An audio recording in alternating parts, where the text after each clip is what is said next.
वंदन करते हुए श्री रामचरितमानस में तुलसीदास जी के द्वारा लिखी हुई अयोध्या कांड से कुछ चौपाइयां आप सभी तक पहुंचा रहा हूं।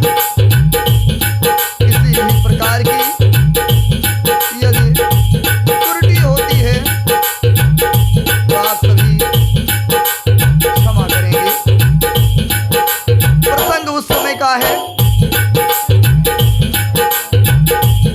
जिस समय भरत जी श्री रामचंद्र जी से मिलने के लिए वनवास में जा रहे हैं और प्रयागराज में पहुंचे हैं। तुलसीदास जी ने लिखा है सज्जनों,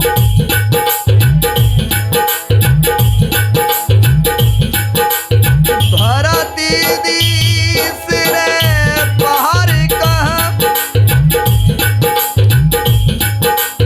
कीन प्रवेश प्रयाग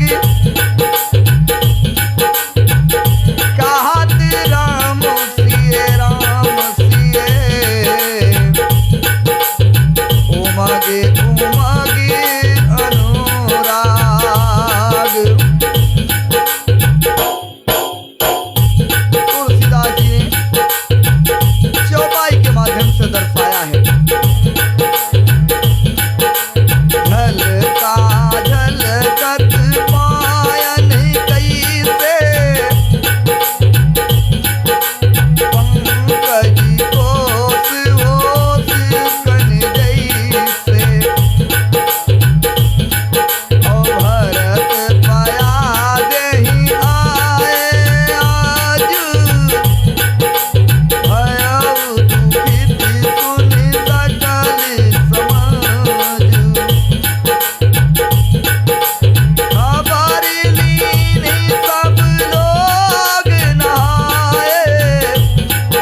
चमकती हूँ। भरत जी आज पैदल ही चलकर आए हैं। यह समाचार सुनकर के सारा समाज दुखी हो गया। जब भरत जी ने यह पता पा लिया कि सब लोग स्नान कर चुके हैं, तब त्रिवेणी पर आकर उन्हें प्रणाम किया। भरत जी ने त्रिवेणी नदी का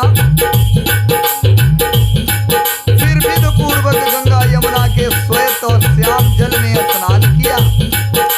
दान देकर के विप्रों का सम्मान किया।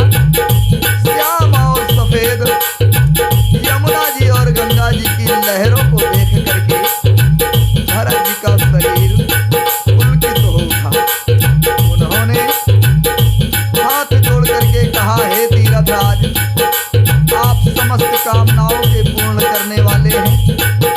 आपका प्रभाव वेदों में प्रसिद्ध है और संसार में प्रकट है। मैं अपना धर्म न मांगने का क्षत्रिय धर्म त्याग करके आपसे भीख मांगता हूँ। आर्त मनुष्य कौन सा कुकर्म नहीं करता, ऐसा हृदय में जान करके सुजान उत्तम दानी जगत मांगने वालों की वाणी को सफल किया करते हैं। अर्थात जो मांगता है सो आप सभी को देते हैं। मुझे ना अर्थ की रुचि है, ना धर्म की, ना काम की और ना मोक्ष ही चाहता हूँ। बस मुझे जन्म जन्म में मेरा श्री रामचंद्र जी के चरणों में प्रेम हो, बस यही वरदान मांगता हूँ, दूसरा कुछ नहीं चाहता हूँ। भरत जी ने गंगा यमुना के संगम स्थान पर यह वरदान मांगा।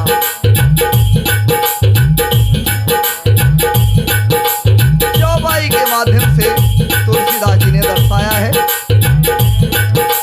जानहु राम कुटिल कर मोही, लोग कहाऊ गुरु साहेब द्रोही।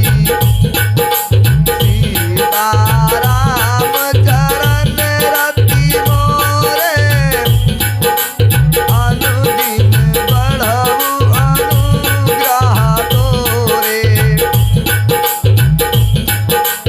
जरद जरम भरी सूरत विसार्यो, जाचत जल बबी पान डार्यो।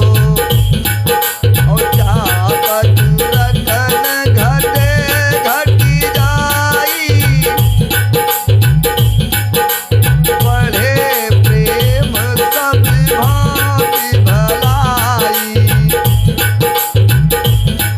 और कन कही मान चढ़ाई दिन दाहे, दिन प्रियतम पद नेम निभाहे।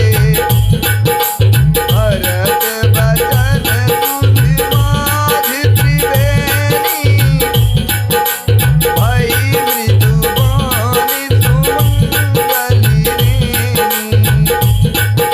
तात भरत तुम सब विधि साधु, राम चरण अनुराग अगाधु।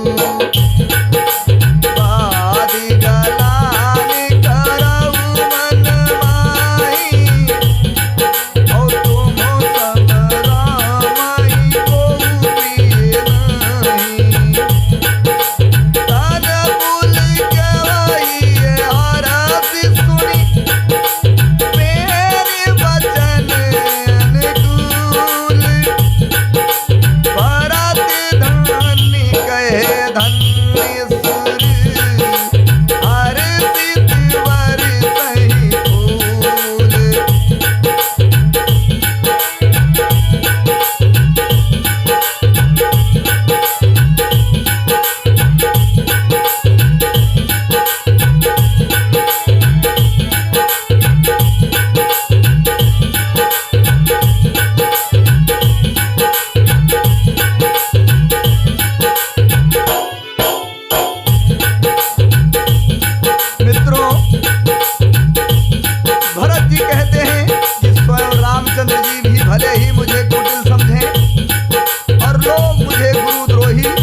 तथा स्वामी द्रोही भले ही कहें, पर रामचंद्र जी के चरणों में मेरा प्रेम आपकी कृपा से दिन दिन बढ़ता ही रहे। मेघ चाहे जन्म भर चातक की सुध भुला दे, और जल मांगने पर भी वह चाहे वज्र और पत्थर बरसावे, पर चातक की रतन घटने से तो उसकी बात ही घट जाएगी,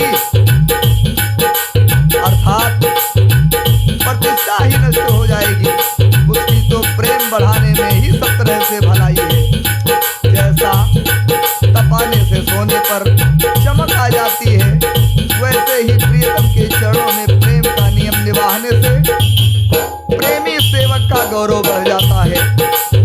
भरत जी के वचन सुनकर बीच त्रिवेणी में से सुंदर मंगल देने वाली कोमल आवाज आई, हे तात भरत, तुम सब प्रकार से साधु हो। श्री रामचंद्र जी के चरणों में तुम्हारा अथाह प्रेम है। तुम व्यर्थ ही मन में चिंता कर रहे हो। श्री रामचंद्र जी को तुम्हारे समान प्रिय कोई नहीं है। त्रिवेणी जी के अनुकूल वचन सुनकर भरत जी का शरीर पुलकित हो गया, हृदय में बहुत प्रसन्नता हुई। भरत जी धन्य है, धन्य है, ऐसा कह करके देवता फूल बरसाने लगे। मित्रों, तुलसीदास जी ने पुनः चौपाई के माध्यम से लिखा है, प्रमोदित तीरथ राज निवासी,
बैठाया।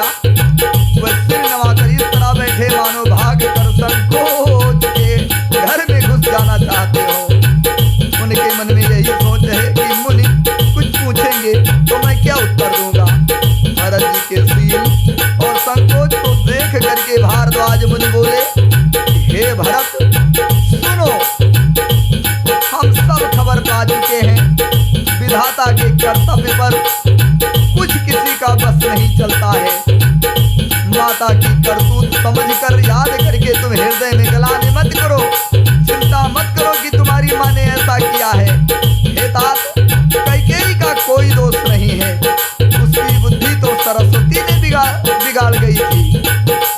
इसीलिए सज्जनों मैंने इस दोहे पर संकेत किया है कि इसको 3 बार मैंने पढ़ा है और फिर एक बार पढ़ रहा हूँ, जिससे आप लोगों के मन का भ्रम दूर हो जाए कि कैकेयी ने वनवास दे दिया। फिर से पढ़िए, तुलसीदास जी ने ही लिखा है, मैं अपने पास से नहीं कह रहा हूँ। दोहा नंबर अयोध्या कांड का दोहा नंबर 206 है। भारद्वाज मुनि ने कहा भरत जी से कि तुम गलानी दिए जनी करहु, समुझे मात कर दूती, और तात कई दोष नहीं,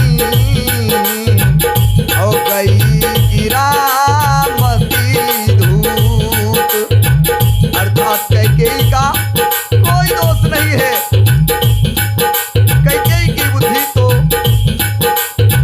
सरस्वती ने ही समझो बिगाड़ गई। पुनः चौपाई के माध्यम से तुलसीदास जी ने लिखा है,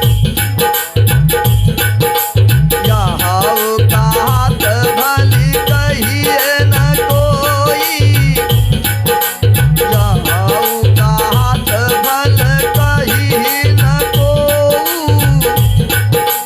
लोक वेद बुध सम्मति रोऊ, तात तुम्हारी विमल जस गाई,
गमन है, जिसे सुनकर समस्त संसार को पीड़ा हुई। वह राम का वनगमन भी भावीवश हुआ है। बेसमझ रानी तो भावीवश उजाल करके अंत में पछताई। उसमें भी तुम्हारा कोई तनिक सा भी अपराध नहीं है, और जो कहता है वो अधम है, अज्ञानी है, असाधु है। यदि तुम राज करते तो भी तुम्हें दोष न होता। सुनकर रामचंद्र जी भी को संतोष हो जाता, क्योंकि रामचंद्र जी भी समझते कि ये पिताजी की आज्ञा है और पिता ने राज दिया है भरत जी को, तुम्हें उनको संतोष भी होता। हे भरत, अब तो तुमने बहुत ही अच्छा किया, यही मत तुम्हारे लिए उचित था। रामचंद्र जी के चरणों में प्रेम होना ही संसार में समस्त सुंदर मंगलों का मूल है। पुनः चौपाई के माध्यम से तुलसीदास जी ने दर्शाया है। भारद्वाज मुनि जी कहते हैं, अरे सो तुम्हार धन जीवन प्राण, भूरि भाग को तुम ही समान।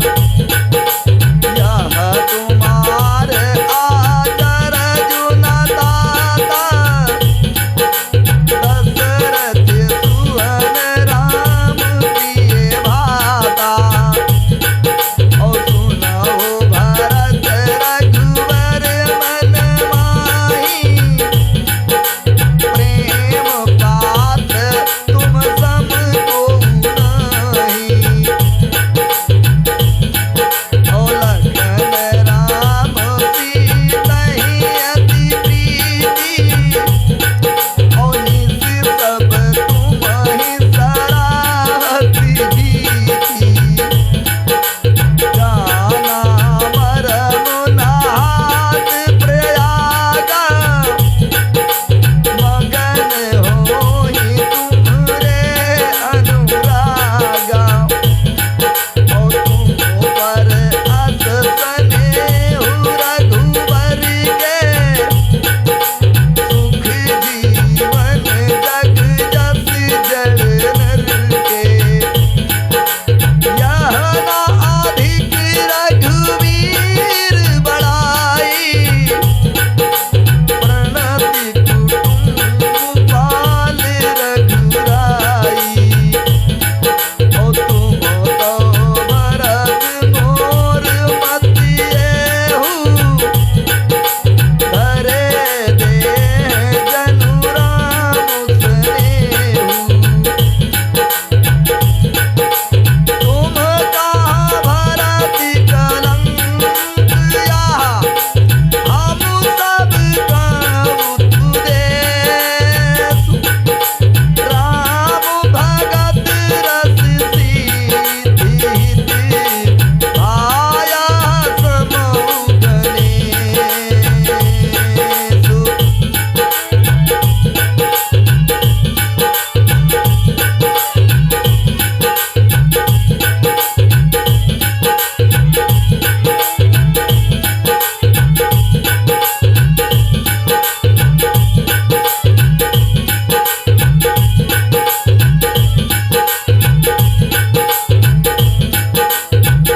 भारद्वाज मुनि ने कहा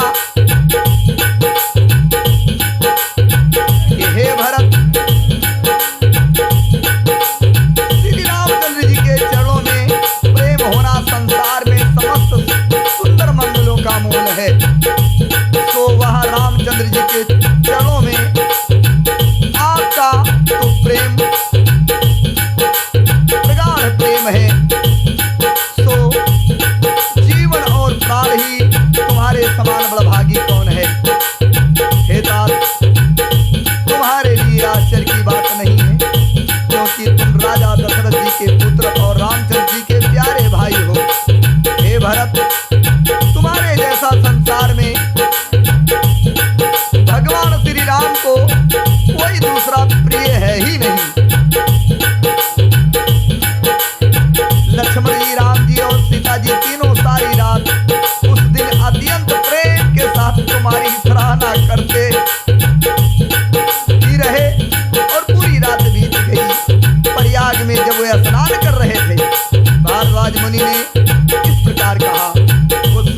ने उनका यह मर्म जाना, वे तुम्हारे प्रेम में मगन हो रहे थे।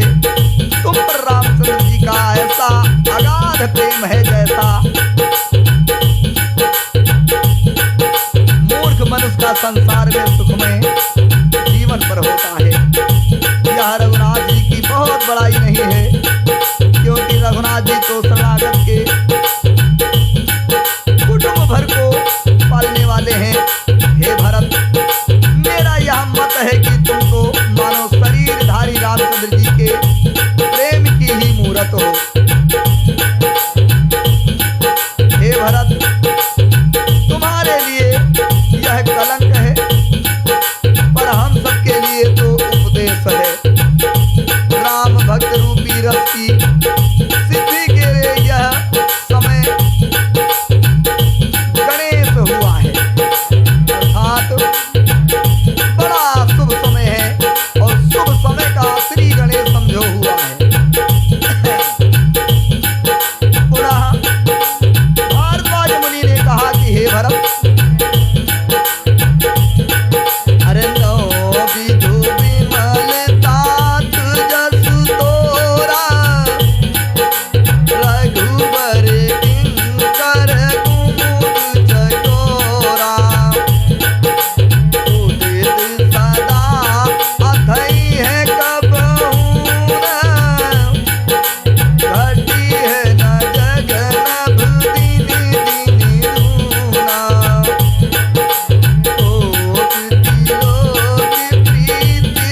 सभी के सब किसी को सुख देने वाला होगा।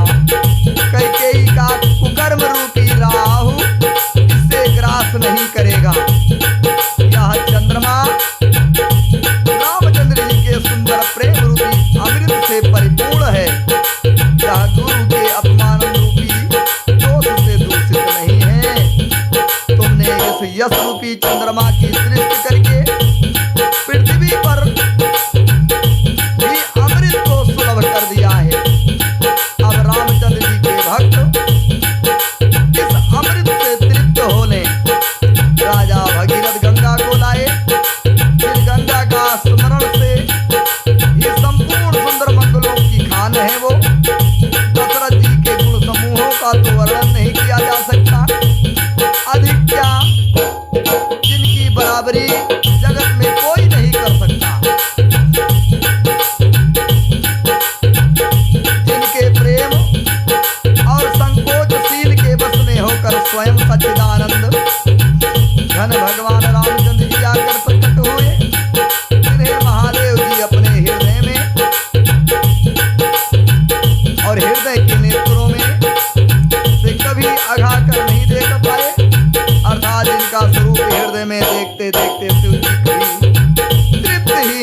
महान फल का परम फल अब मिला, जो हे भरत आपके दर्शन मुझे मिले। प्रयागराज समेत हमारा बड़ा भाग्य है। हे भरत, तुम धन्य हो, तुमने अपने यश से जगत को जीत लिया। ऐसा कहकर मुनि प्रेम में मगन हो गए। भारद्वाज मुनि के वचन सुन करके सभी सभासद प्रसन्न हो गए। साधु साधु कह करके सराहना करते हुए देवता फूल बरसाने लगे। आकाश में और प्रयागराज में धन्य धन्य की ध्वनि सुनकर भरत जी प्रेम में मगन हो गए। भरत जी का शरीर बहुत ही पुलकित हो गया। हृदय में रामचंद्र जी हैं और कमल के समान नेत्र में जल भरे हुए हैं। वे मुनियों की मंडली को प्रणाम करके गदगद वाणी में बोले,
का समाज है और फिर ये तीर्थ राज है।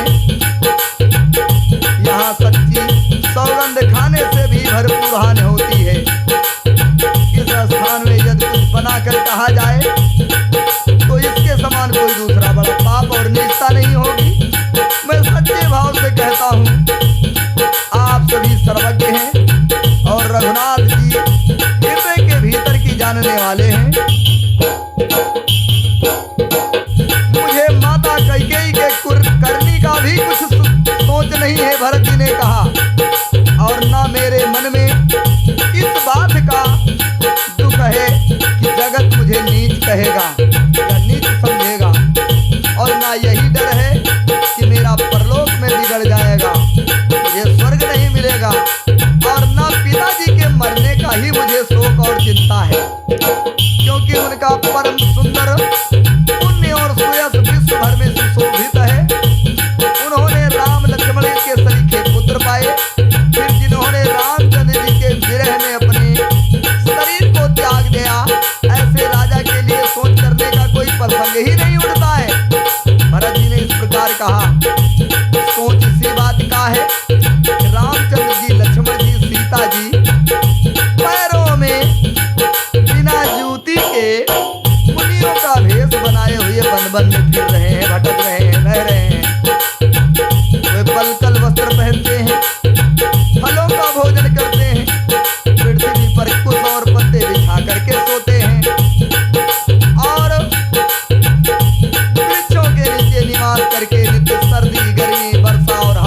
सकते हैं।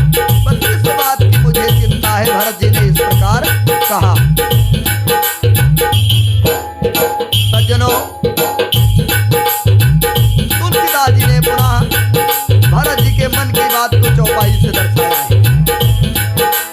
यही दुखदाद ये दिन छाती, भूख न बासरी नींद न आती।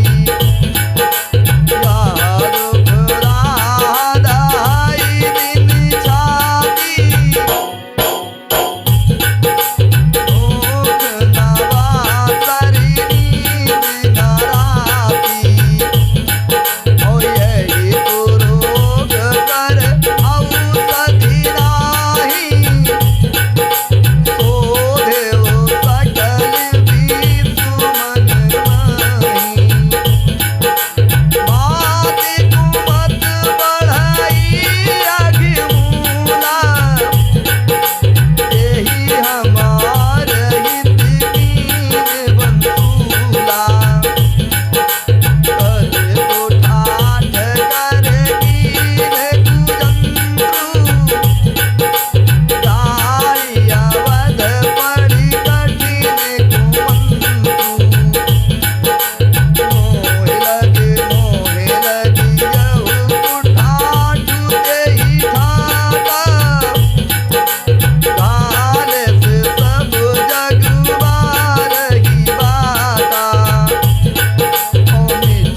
सब्सक्राइब करें, अपने दोस्तों में शेयर करें, लाइक करें, कमेंट करें और सज्जनों जो कुछ भी गलतियां मुझसे हो रही हैं उसको कमेंट बॉक्स में जरूर लिखें, जिससे हम जैसे नीच व्यक्ति को थोड़ा सुधार करने का मौका मिलेगा। और इसी के साथ पुनः सभी के चरणों में सादर